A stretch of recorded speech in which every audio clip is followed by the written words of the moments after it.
First question. I see the Swamis eat so well and so often, and have not heard you mention anything about this diet. It is said food quickens the sperm and is a sin to eat for the tongue. It should first be offered to the gods, etc.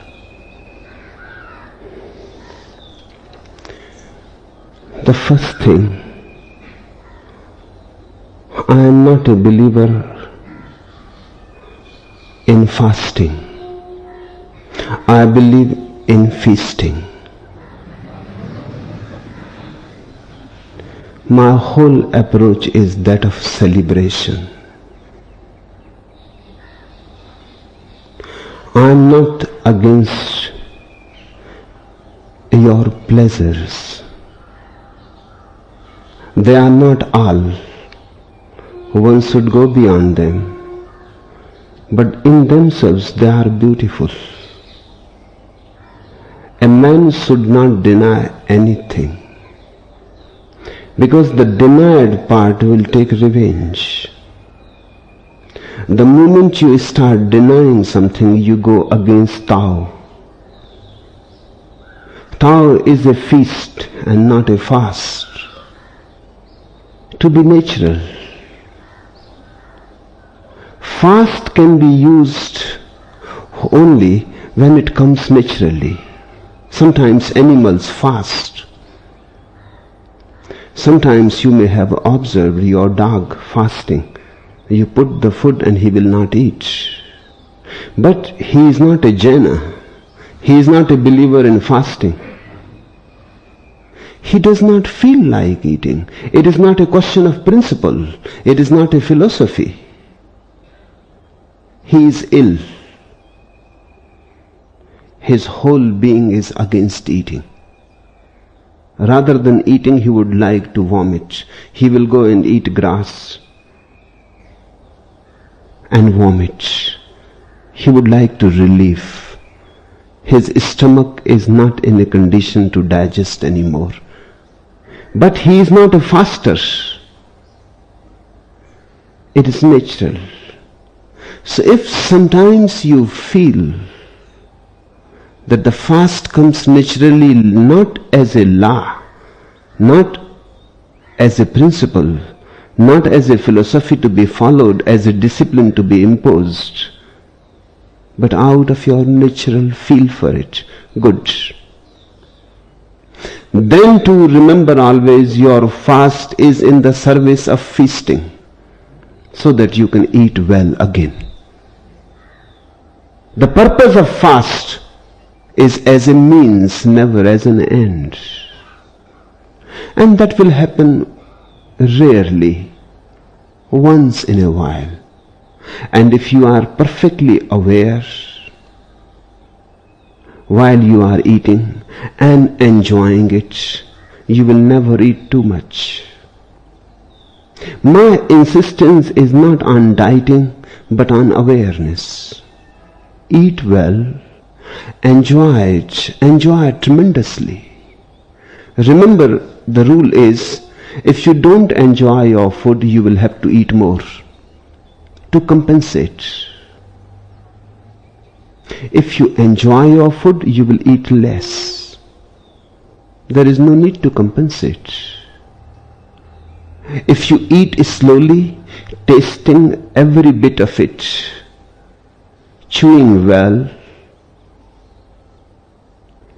you are completely absorbed into it. Eating should be a meditation. I am not against taste, because I am not against senses. To be sensitive is to be intelligent. To be sensitive is to be alive. Your so-called religions have tried to desensitize you, to make you dull. They are against taste. They would like you to make your tongue absolutely dull, so you don't taste anything. But that is not a state of health. The tongue becomes dull only in illness. When you have had fever, the tongue becomes dull. When you are healthy, the tongue is sensitive, alive, throbbing, pulsates with energy. I am not against taste. I am for taste. Eat well, taste well. The taste is divine. And so, exactly like taste, you have to look at beauty and enjoy. You have to listen to music and enjoy. You have to touch the rocks and the leaves and human beings, the warmth, the texture, and enjoy. Use all your senses. Use them at their optimum. Then you will really live. Your life will be a flame. It will not be dull. It will be aflame with energy and vitality. I am not for those people who have been teaching you to kill your senses. They are against the body. And remember, the body is your temple. The body is a divine gift. It is so delicate and it is so beautiful and it is so wonderful. To kill it is to be ungrateful to God. God has given you taste. You have not created it. It is not anything to do with you. God has given you eyes. And God has made this psychedelic world so colorful. And He has given you eyes. Let there be a great communion between the eye and the color of the world. And He has made everything. And there is a tremendous harmony. Don't break this harmony. These so-called Mahatmas are just on ego trips. And the best way to feel that you are great is to be against the body. Children do it. The child feels that the motion is coming. He holds it. He feels powerful because he feels a will. He will not yield to the body. His bladder is full and he holds it. He wants to show to the body that I am not your servant, I am your master. But these are destructive habits. Listen to the body. The body is not your enemy. And when the body is saying something, do accordingly, because the body has a wisdom of its own. Don't disturb it. Don't go on a mind trip.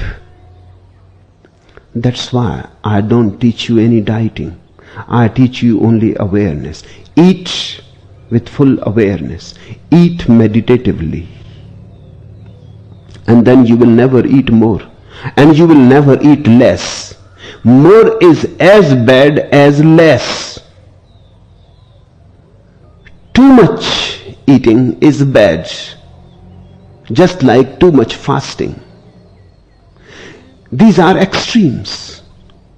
Nature wants you to be balanced, to be in a sort of equilibrium, to be in the middle. Neither less nor more. Don't go to the extreme.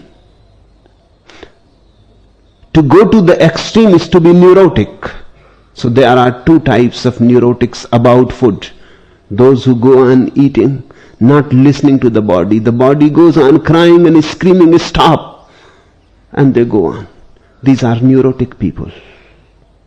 And then there are the other variety. The body goes on screaming, I am hungry, and they are on a fast. Neither is religious. Both are neurotic. Both are pathological.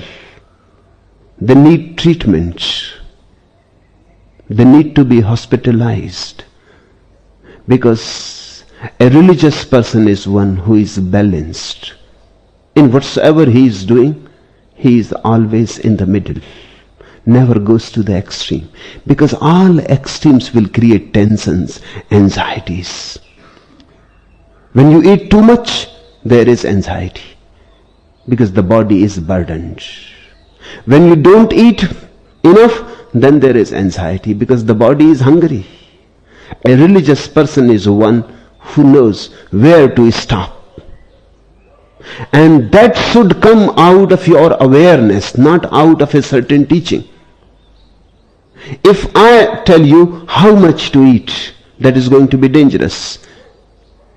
Because that will be just an average. Somebody is very thin and somebody is very fat. And I tell you how much to eat, 3 chapatis. Then to somebody it may be too much, and to somebody it may be nothing. So I don't teach rigid rules. I simply give you a sense of awareness. Listen to your body. You have a different body. And then there are different type of energies, different types of involvement. Somebody is a professor in a university. He does not exert much as far as his body is concerned. He will not need much food. And he will need a different kind of food. Somebody is a laborer. He will need much food and a different kind of food. No, a rigid principle is going to be dangerous. No rule can be given as a universal rule. George Bernard has said that there is only one golden rule, that there are no golden rules. Remember it. There is no golden rule. There cannot be, because each individual is so unique. Nobody can prescribe. So I simply give you a sense, and my sense is not of principles, of laws. My approach is of awareness. Because today you may need more food, and tomorrow you may not need that much food. It is not only a question that you are different from others. Every day of your life is different from every other day. The whole day you have rested, you may not need much food. The whole day you have been in the garden digging the hole, you may need much food. One should be just alert. And one should be capable to listen what the body is saying. Go according to the body. Neither the body is the master, nor the body is the slave. The body is your friend. Befriend your body. The one who goes on eating too much and the one who goes on dieting are both in the same trap. They both are deaf. They don't listen what the body is saying. And then you say, it is said that food quickens the sperm and is a sin to eat for the tongue. It should first be offered to the gods. Have you some antagonism about gods? If you offer food, so many people offering food, it will quicken their sperm.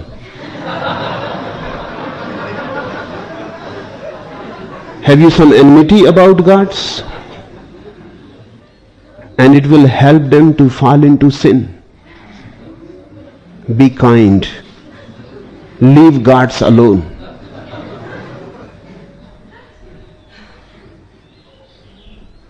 In fact, when you eat respectfully, lovingly, meditatively, the food is offered to God, because God is within you. All food is offered to the God within. Just be respectful. Eat with feeling. Eat with gratitude. The food gives you life. It is going to vitalize you. It will become your blood, your bones. Feel grateful. Without it, you will not be alive. Feel thankful. And if you are eating silently, meditatively, and your mind is not rushing here and there, you are totally there, your attention is perfect. This is offering. You have offered the food to God. Because you are nothing but God's hand, His instrument. Where you are going to offer the food, God Himself is eating through you. So don't overfed the God, otherwise He feels a belly ache. Don't starve the God, otherwise He feels hungry. And these things are nonsense. That it is a sin to eat for the tongue. Then for what you will eat?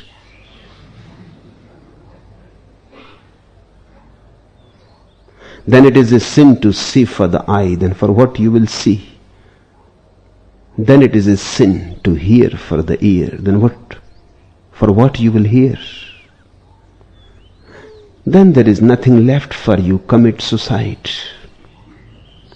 Because the whole life is of the senses. Whatsoever you do, the senses come in. It is through the senses that you flow and relate with life. When you eat with taste,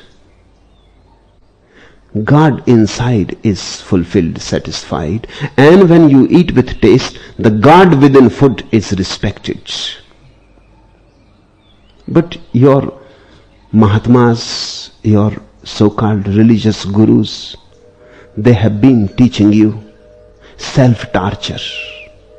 In the name of religion, they have been simply teaching you nothing but masochism. Torture yourself. The more you torture, the more valuable you become in the eyes of God. The more you are unhappy, the more virtue you have. If you are happy, you commit sin. Happiness is sin. To be unhappy is to be virtuous. This is their logic. I cannot see the point. It is so absurd, so illogical, so patently foolish. God is happy. So if you want to be in tune with God, be happy. This is my teaching. God is happy, so if you want to be in tune with God, be happy. Because whenever you are happy, you fall in step with God. Whenever you are unhappy, you are out of step. A miserable man cannot be a religious man. So if you ask me what is sin, there is only one sin. To be miserable is to be a sinner. To be happy, tremendously happy, is to be a saint. Let your religion teach you how to sing and how to dance and how to delight in life. Let your religion be an affirmative religion, a e-saying religion. A religion of happiness, joy, bliss. Throw all nonsense that you have been carrying for centuries. That has crippled the whole humanity. It has made people so ugly and so unhappy and so miserable. And it appeals only to the pathological. Those who want to torture themselves, it gives them an excuse. To torture oneself or to torture others, both are diseases. The very idea to torture. Somebody is a Adolf Hitler, he tortures others. Somebody is a Mahatma Gandhi, he tortures himself. Both are in the same boat. Maybe standing back to back, but standing in the same boat. Adolf Hitler's joy is how to torture others. Mahatma Gandhi's joy is how to torture himself. but both are violent. The logic is the same, that their joy depends on torture. Their direction is different. But the direction is not the question. Their mind has the same attitude. Torture. You respect a person who tortures himself because you don't understand the logic of it. Adolf Hitler is condemned all over the world and Gandhi is worshipped all over the world. And I am simply puzzled. How is it possible? Because the logic is the same. Gandhi says, don't eat anything for taste.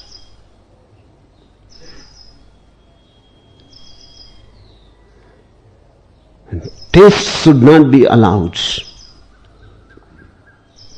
Eat as a duty, not as a joy. Eat because one has to live. That's all. He reduces the joy of eating to the ordinary world of work. Don't eat as play. Remember, animals eat that way. They eat just to eat, just to exist, to survive. Have you seen animals enjoying food? Not at all. They don't have feasts and parties, and they don't sing and dance. Only man has made eating a great feast. And the same attitude is about other things. Gandhi says, make love only if you want a child. Otherwise, never. Let love be only biological. Eating should be only to survive, and love should be so that the race survives. Never make love as fun. That's what animals do. Have you looked? A dog making love, look at his face. You will not find any fun. It's art of duty. Has to do it. Something enforced from within, the biological urge. And the moment he has made love, he forgets the beloved. He goes on his own way. He never says even a thank you. Finished, the job is done. Only man loves for fun. That is where humanity is higher than animals. Only man loves for fun. Just for the joy of it. Just for the beauty of it. Just for the music and the poetry of it. That's why I say the pill is one of the greatest revolution in the world, because it has completely changed the whole concept of love. Now one can love only for joy. There is no need to be under the biological slavery. There is no need to make love only when you want a child. Now sex and love are completely separated. The pill has done the greatest revolution. Now sex is sex and love is love.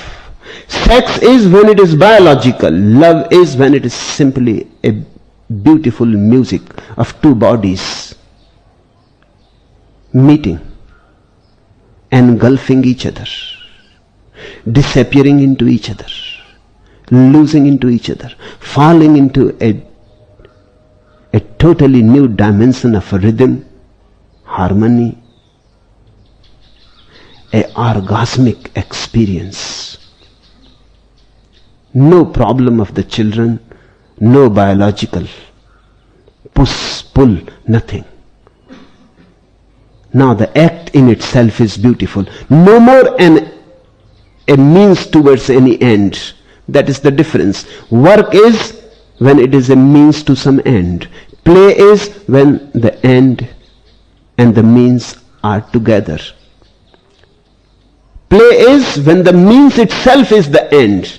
There is no other end to it. Eat for the joy of it. Then you are man, human, a higher being. Love for the joy of love. Then you are man, a higher being. Listen for the joy of listening, and you will be freed from the confinement of instincts. I am not against happiness. I am all for it. I am a hedonist. And this is my understanding, that all the great spiritual people of the world have always been hedonists. If somebody is not a hedonist and pretends to be a spiritual person, he is not. Then he is a psychopath. Because happiness is the very goal, the very source, the very end of all things. God is seeking happiness through you in millions of forms. Allow him all happiness that is possible and help him to go to higher peaks, higher reaches of happiness. Then you are religious. And then your temples will become places of celebration. And your churches will not be so sad and ugly, so somber,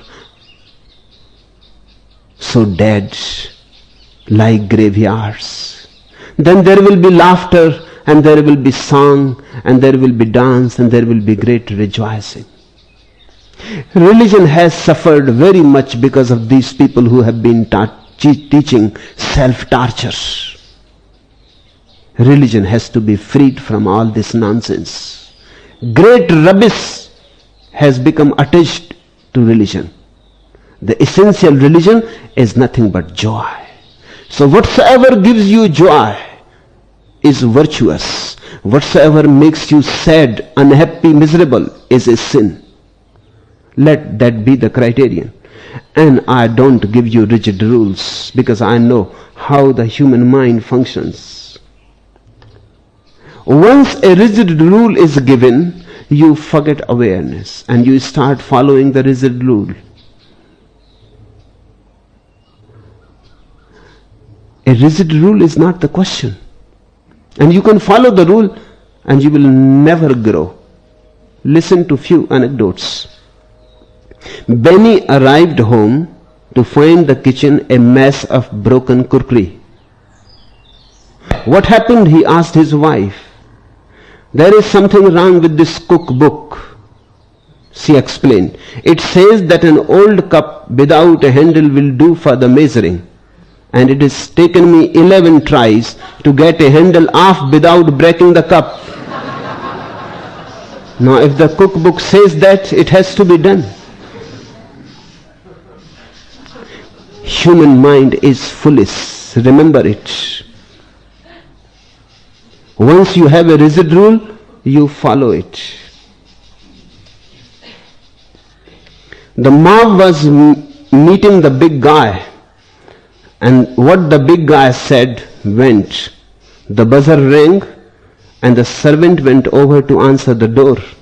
He peeked through the slot in the frame, and recognizing the visitor, allowed the panel to swing back.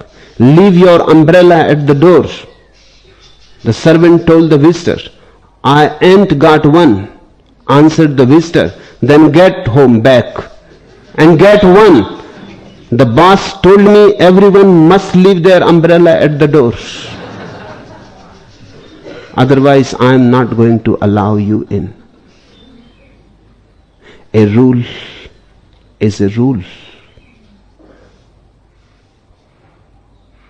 One of my friends is a professor in the University of Calcutta, a very renowned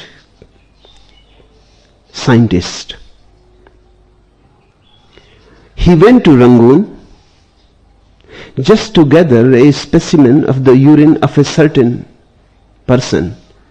The disease happens very rarely, and the urine changes its composition altogether.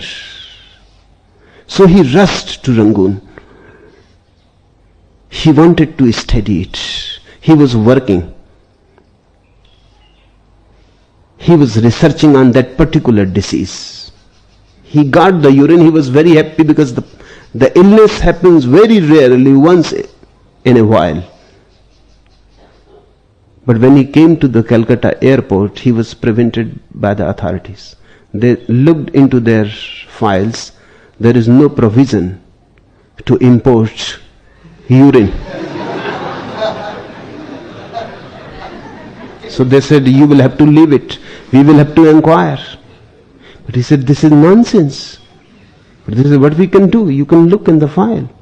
Nobody has ever imported. And the government has no idea about it. This is something new.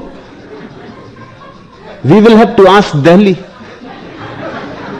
And as things go. So the urine was not allowed. It remained with the airport authorities. And the professor was crying and he said, this will be destroyed within 48 hours and it will be of no use. I need it right now. But they said that is not possible at all. Because we don't know even how much to charge, how much penalty. We will have to wait. After 2 months, the urine was delivered. Because something goes to Delhi and then the red file, and after 2 months,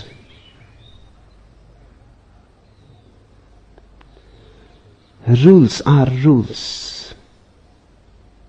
And I don't want you to become a government official. I want you to become intelligent people.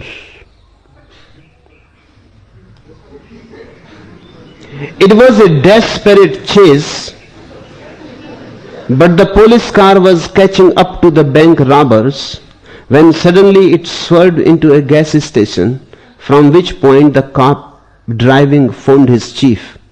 Did you catch them? The chief asked excitedly. They were lucky, replied the cop. We were closing the gap. Only half a mile away, when I noticed our 500 miles was up and we had to stop and change our aisle.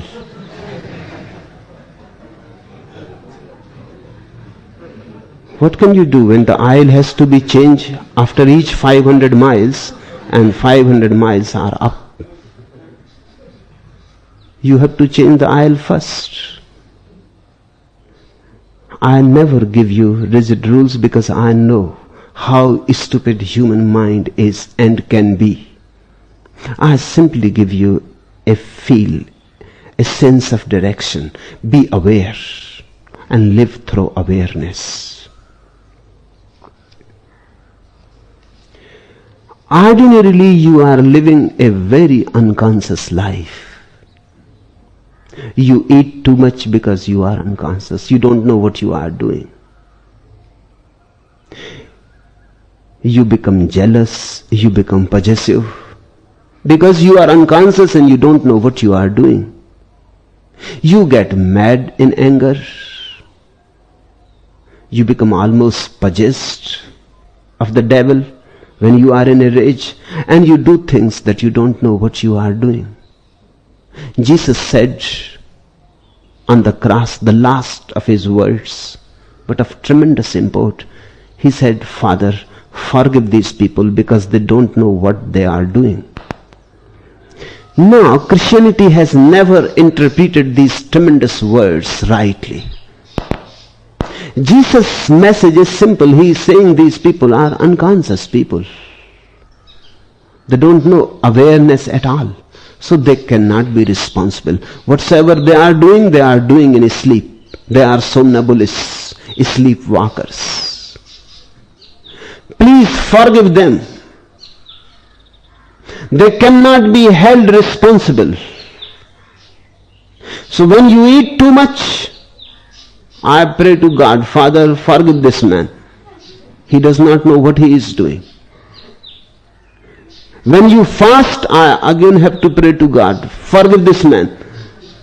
because he does not know what he is doing. The real question is not of doing, but of bringing a awareness into your being. And that awareness will change everything. You are like a drunkard. I have heard Mike told Pat he was going to a wake, and Pat offered to tag along. On the way, Pat suggested a nipper or two, and they both got well sloshed. As a result, Mike could not remember the address of the wake. "Where is your friend's house?" Pat asked. "I forget the number, but I am sure this is the street." They had walked along for a few minutes when Mike squinted at a house that he thought was it. So they staggered in, but the hall was dark. They opened the door and discovered a living room which was also dark except for the faint glimmer of candles sitting on the piano. They went down in front of the piano, knelt and prayed. Pat stopped long enough to look at the piano. "Mike," he said, "I didn't know your friend, but he sure had a fine set of teeth."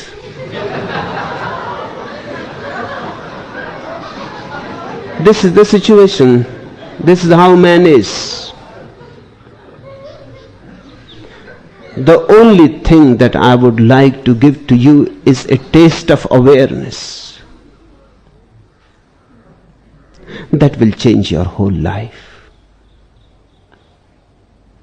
It is not a question of disciplining you. It is a question of making you luminous from within.